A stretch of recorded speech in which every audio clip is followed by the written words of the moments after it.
Prends ma vie en main grâce à l'hypnose, Shlomi Lévy, avec Ronan Moreau. Merci d'être avec nous, Ronan, sur cette émission extrêmement intéressante de cette technique des TOP, qui me rappelle aussi les techniques d'hypnose, en fait, puisqu'on va mettre en condition la personne pour pouvoir s'adresser à son inconscient, en quelque sorte, à quelque chose où il va faire des projections mentales, il va se relaxer de manière très très profonde, et c'est plus ou moins les techniques qu'on utilise aussi en hypnose pour faire des projections mentales, pour l'habituer à se déstresser ou à guérir d'une certaine phobie qu'il pourrait avoir. Donc il y a aussi dans les TOPS des thérapies cognito-comportementales. Et de quoi il s'agit exactement dans ces thérapies? Alors, du coup, moi je voudrais juste dire que je suis en aucun cas un thérapeute. Ça, c'est des techniques qui sont... bon, toi, tu vas traiter des phobies. Donc, une phobie, c'est une peur totalement inconsidérée d'une araignée, par exemple. Nous, on va jamais traiter une personne qui vient nous voir. On la reçoit en tant que pédagogue. Donc, effectivement, après, on utilise des techniques issues de l'hypnose, de la sophrologie, de la PNL.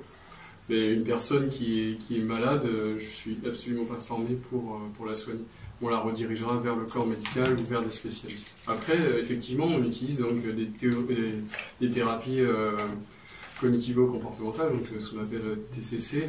Donc en fait, finalement, ça va être juste... c'est par rapport au stress. Si tu veux, le stress, ça va être vu de manière physiologique. On en parlait tout à l'heure, par exemple, l'accélération du rythme cardiaque. Ça peut être un stress cognitif lié à une personne qu'on va voir ou qu'on va rencontrer. On sait que cette personne-là, soit on l'aime bien et du coup ça va engendrer un stress positif. Enfin, on ne parle pas de stress positif ou négatif, mais de stress adapté ou désadapté. Et du coup, comportemental, c'est un peu comme la zone d'activation optimale. Finalement, on va adapter le comportement adéquat face à une situation qui est vécue comme stressante. Par exemple, si on a un rendez-vous avec notre chef, on va ressentir ce stress physiologique, donc l'accélération du rythme cardiaque. Mais si quelque part on n'aime pas notre chef, un comportement désadapté, ce sera lui jeter des objets au visage ou ce genre de choses-là. Donc nous, ce qu'on va faire, c'est qu'on va dire non, le comportement adapté, ce sera plus d'avoir une discussion saine avec lui. Donc c'est faire prendre conscience à la personne qu'elle va être dans les phénomènes de stress classiques, donc fuite, lutte ou inhibition. Donc c'est pareil, on va éviter de fuir notre chef si on a un rendez-vous important avec lui. Donc, nous, on va lui dire, il faut que tu y ailles, mais tu penses à ce que tu vas lui dire. En fait, il faut juste changer le comportement pour atteindre cette zone d'activation optimale et dire ce qu'on a à dire à notre chef de la manière la plus sereine possible, finalement. Oui, c'est ça. Donc il y a aussi cette peur de l'autorité aussi. Oui. Bon, je pense qu'on l'a tous vécu, la peur de l'autorité. Oui, le directeur d'école. Le directeur d'école. Convocation au bureau de directeur. Donc là, on va revenir dans ce qu'on disait tout à l'heure. Tout est lié au cerveau limbique, donc à tout ce qui est émotion. Quelle émotion vous vivez par rapport à quel stress? Et donc, si c'est le stress du maître d'école, parce que quand on a été petit, on a été grondé. Mais du coup, en tant qu'adulte, on continue à vivre ce stress de l'autorité qui n'a plus lieu d'être alors qu'on est devenu adulte. Nous, ce sera à travailler sur une réadaptation du comportement de la personne, tout simplement. C'est la gestion des émotions. La gestion des émotions, ça fait partie des cordes qu'on a à notre arc, tout à fait. Oui. Voilà. Et dans ton métier, tous les jours, est-ce que tu gères plus le niveau officier, cadre supérieur ou le soldat, tout ça? Alors j'ai la chance de pouvoir travailler avec tous les corps, tout niveau confondu, donc du soldat au cadre supérieur, donc à l'officier supérieur. Donc, tout le monde peut venir, il y a des gens de tout. Enfin, j'ai déjà travaillé par exemple avec un médecin anesthésiste à l'hôpital de Bégin, j'ai eu la chance de former cette personne-là. Et après, finalement, tout le monde est soumis au stress et tout le monde a besoin de ces outils-là, même inconsciemment. C'est ça, donc même en milieu hospitalier, ouais. Il faut former les médecins aussi à pouvoir gérer leur propre stress. Tout à fait, oui, ça commence à être une prise de conscience. Moi, j'ai eu la chance de travailler avec le docteur Imbert, donc, qui a fait appel à nos services avec Julien, mon ami, pour justement faire entrer les TOP dans le milieu hospitalier militaire, donc, qui est un milieu comme tous les milieux actuellement quasiment lié à ce qu'on appelle nous une surchauffe opérationnelle, c'est-à-dire une diminution de la masse salariale et une augmentation de la charge de travail. Et donc beaucoup de stress parmi les infirmiers ou le personnel soignant, c'était très difficile ça à gérer. C'est très très difficile à gérer, donc après nous ce qu'on gère c'est tout ce qui est situation des risques psychosociaux, hein. On est un lien direct avec les gens qui vont être très stressés et donc du coup on va pouvoir parler justement à nos officiers supérieurs des personnes en difficulté, on va pouvoir aussi les aider à trouver des comportements adaptés, à utiliser des meilleures méthodes de récupération. Ça fait partie de notre métier, c'est vraiment très riche, très très intéressant. Et donc toutes ces techniques elles favorisent également la communication au sein du groupe aussi, pour éviter les conflits interhumains. On en parlait juste en fin d'émission. Comment ça se passe lorsqu'il y a, on sait qu'il peut y avoir des gens très très violents. Est-ce que tu gères aussi ces violences-là?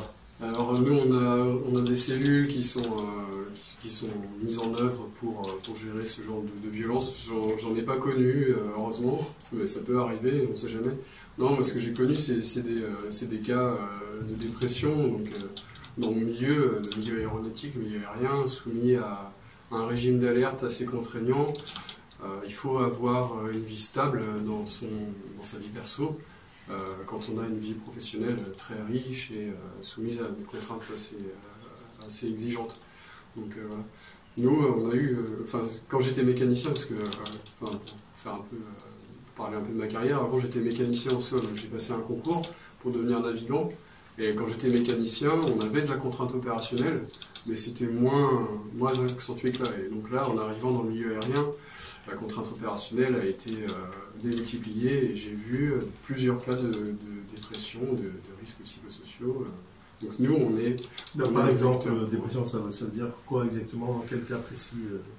C'est des personnes qui n'arrivaient pas à gérer la contrainte opérationnelle, donc du coup qui avaient des problèmes de sommeil la veille des opérations et qui du coup prenaient des somnifères donc en automédication, donc chose formellement interdite, hein, surtout dans le milieu aérien, et qui le matin prenaient des excitants pour pallier à ça. Donc ce genre de comportement, ça engendre des dépressions à assez court terme en général.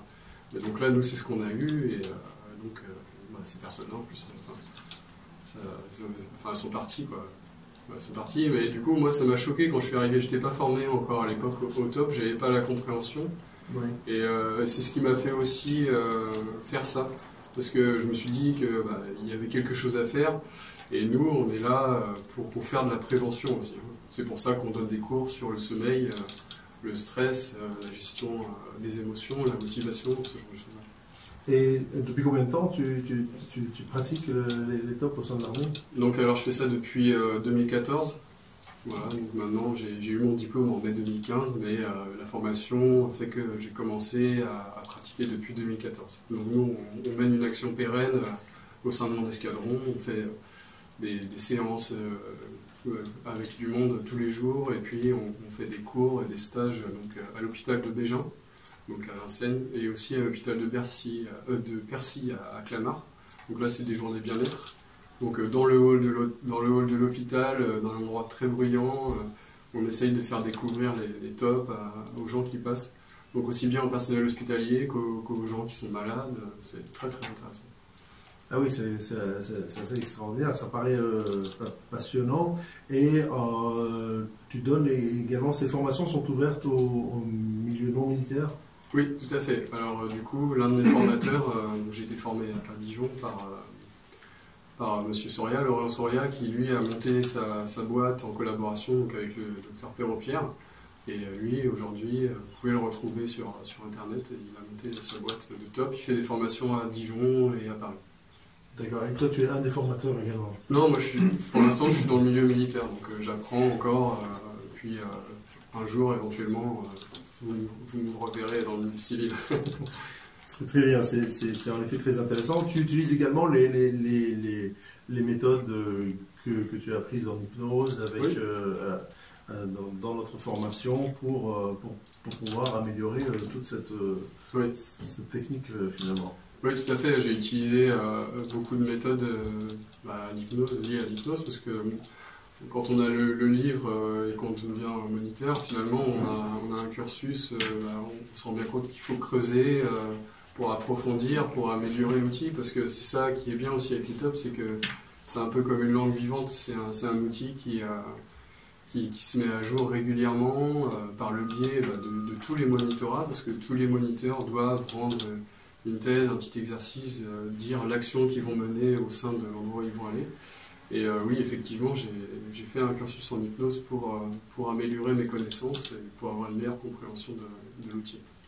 C'est ça, donc ça permet d'aborder positivement toutes les situations et être en pleine possession de ses moyens aussi.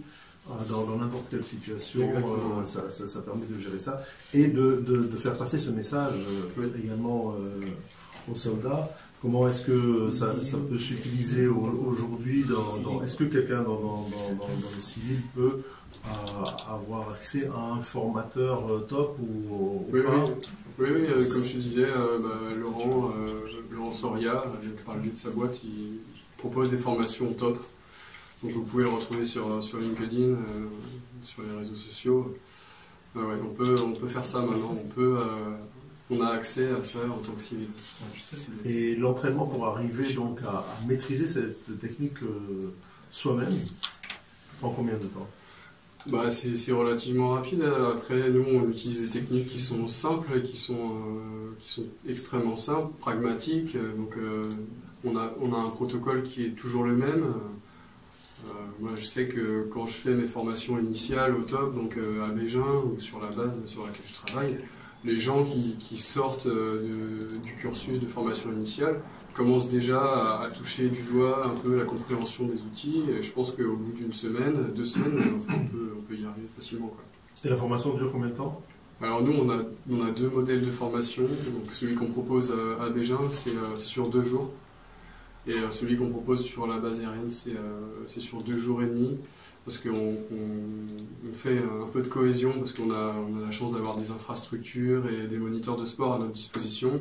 Donc à la fin du stage, on propose de faire un sport co, de commencer à utiliser toutes les techniques de dynamisation, donc avec les respirations dynamisantes, les projections mentales dynamisantes, ce genre de choses-là.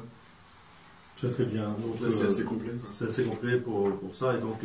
Et est-ce que c'est répandu dans tout le corps militaire ou uniquement uniquement l'aviation? Alors la chance qu'on a, justement, c'est que au tout début, dans les années 90, c'était que les moniteurs de sport, parce que la docteure Perropierre travaillait à Fontainebleau, donc au Centre national des sports de la défense. Donc c'est là où elle a mis au point son outil. Puis elle a formé les experts, donc les experts qui sont plus de l'armée de terre, de l'armée de l'air. Et aujourd'hui, en fait, on se rend compte que l'outil, au bout de 25-30 ans, maintenant, il est déployé dans tous les corps. Donc l'armée de l'air, l'armée de terre, la marine, la gendarmerie et même la police nationale. La police nationale également. Ouais. C'est intéressant parce que j'avais une demande d'un policier qui faisait 2 mètres de haut, une baraque énorme, et qui était en déprime complète, qui ne voulait plus aller au travail parce qu'il était déprimé d'entendre toutes les plaintes qu'il recevait. Ça l'avait complètement, ça l'avait affecté et il ne pouvait pas s'en tirer. Mais je ne sais pas si c'est au sein de toute la police où il fait ça. Moi, je continue à m'informer sur ça, et tout à l'heure, je voyais les experts de Fontainebleau dire que l'outil avait été mis dans la police nationale. Donc alors après, je ne sais pas exactement qui est formé, le nombre de formateurs, mais s'il y a des policiers qui nous entendent, je les invite à se renseigner, quoi. À te contacter ou à me contacter éventuellement. Voilà. Comme ça, ce serait très bien donc de toutes ces techniques qui nous permettent finalement de nous adapter à un environnement hostile. Exactement. Et à gérer son stress. Est-ce que tu as une anecdote intéressante à nous raconter à ce sujet? Oui, alors du coup, moi j'ai eu la chance de former donc un docteur. Il était dans la formation, mais il nous a fait part de son expérience, et effectivement, naturellement, des phénomènes de représentation mentale, donc c'est ce qu'on fait naturellement.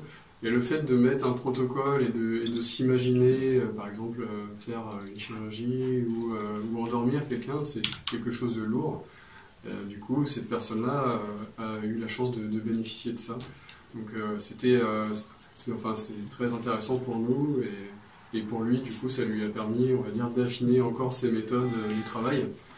Et puis après, en plus, bon, les tops, c'est utilisé dans le milieu professionnel, mais aussi dans le milieu personnel. Donc, moi, j'ai un ami qui a formé un boxeur à imaginer son combat.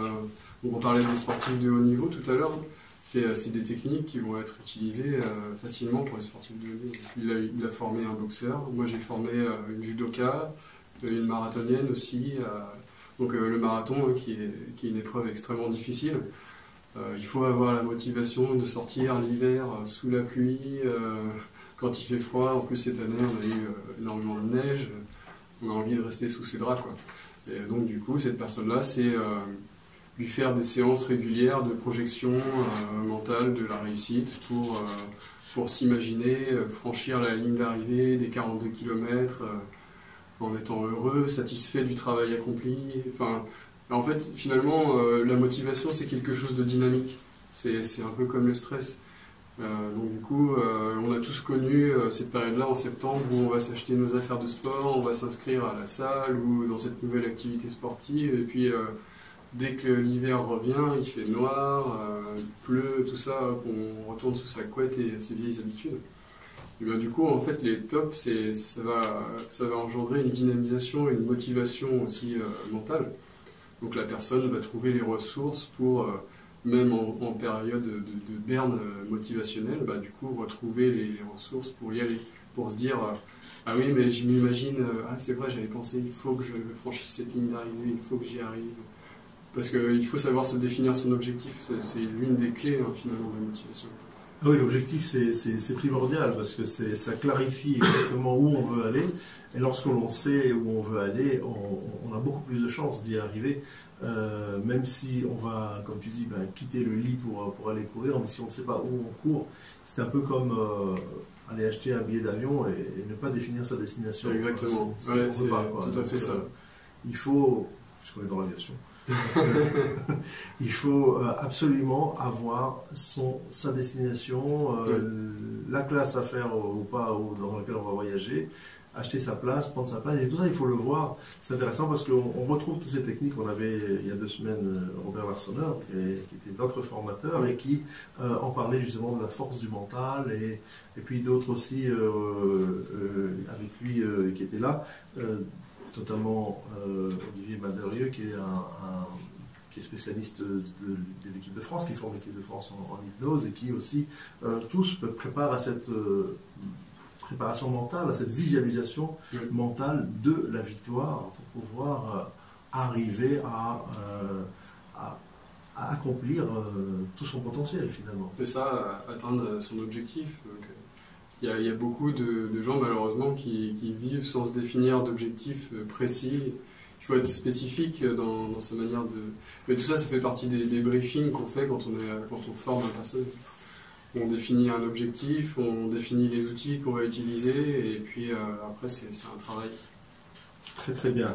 Roland Moreau, je te remercie beaucoup d'avoir été ici avec nous. C'était une émission très très intéressante pour moi et puis pour tous les auditeurs également, parce que nous avons appris beaucoup de choses sur ces tops et sur la manière dont les militaires sont préparés, sont débriefés, etc. Et puis voilà, donc je rappelle qu'on peut te joindre également si les gens sont intéressés. Tu l'as cité plusieurs fois auprès de... donc du coup moi j'ai mon blog, c'est les Tip Top. Ouais. C'est très bien. Et autrement, si vous êtes intéressé par des formations en technique d'optimisation du potentiel, vous cherchez le docteur Perropierre et autrement Laurent Soria.